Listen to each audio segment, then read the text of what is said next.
Welcome into sports on this Monday night. The championship round of the state football playoffs has begun with 3 games today and 3 tomorrow. Earlier today in the Class D2 state championship game, the 8-seed Sandhills-Thedford Knights took on the 2-seed Wynot Blue Devils. The Knights taking part in their 3rd championship game in 4 years, but they've yet to win gold, while Wynot is playing in their first ever title game. Let's check out the highlights from Memorial Stadium. Seniors on both sides playing in their final game and on the biggest stage of their high school careers. On this cold and continuously raining day, neither offense was bothered early on, though. Wynot striking first. Dylan Haney hits Carson Weisler for 6. Then Sandhills-Thedford took control from there. On their opening drive, junior QB Kyle Cox waltzes in from 12 yards out. Now second quarter, Cox busting through multiple tackles and powering his way into the end zone. Get used to me saying that. Knights up 14-6. They would take a 22-6 lead into the break. Now third quarter, more of the same. Cox following his blocking in for the score. Wynot's defense had absolutely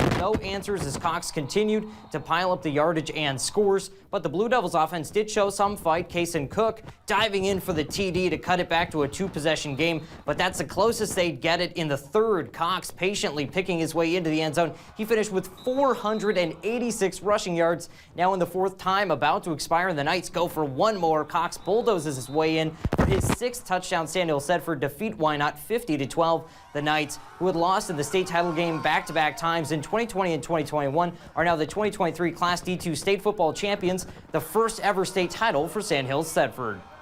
It's great. I mean, we worked all season for this.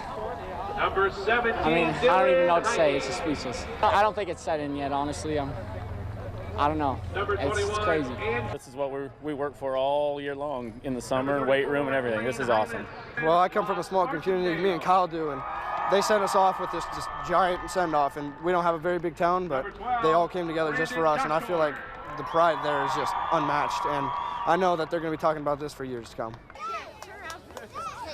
And now looking at the fascinating stats from this rather bizarre game, Sandhills-Thedford drops half 100 on Wynot without completing a pass and thus having no passing yards. The Knights were all ground game all day. Sandhills-Thedford kept drive after drive alive, picking up an astounding 29 first downs during the game. The Blue Devils defense, which hadn't allowed more than 30 points all season, had no answer for the Knights, and especially for quarterback Kyle Cox, who set some records today. The junior ran the ball 65 times for 486 yards and 6 rushing touchdowns. An unbelievable individual performance. Sandhills-Thedford, though, does like to throw the ball, but today, because of those whipping winds and torrential rain, they stuck on the ground play after play, lining up. The Blue Devils knowing exactly what the Knights were going to do and winning the line of scrimmage battle anyway, and then in the process winning the program's first ever D2 state football championship in dominant fashion. And now let's take a look at results from other state championship games that took place today.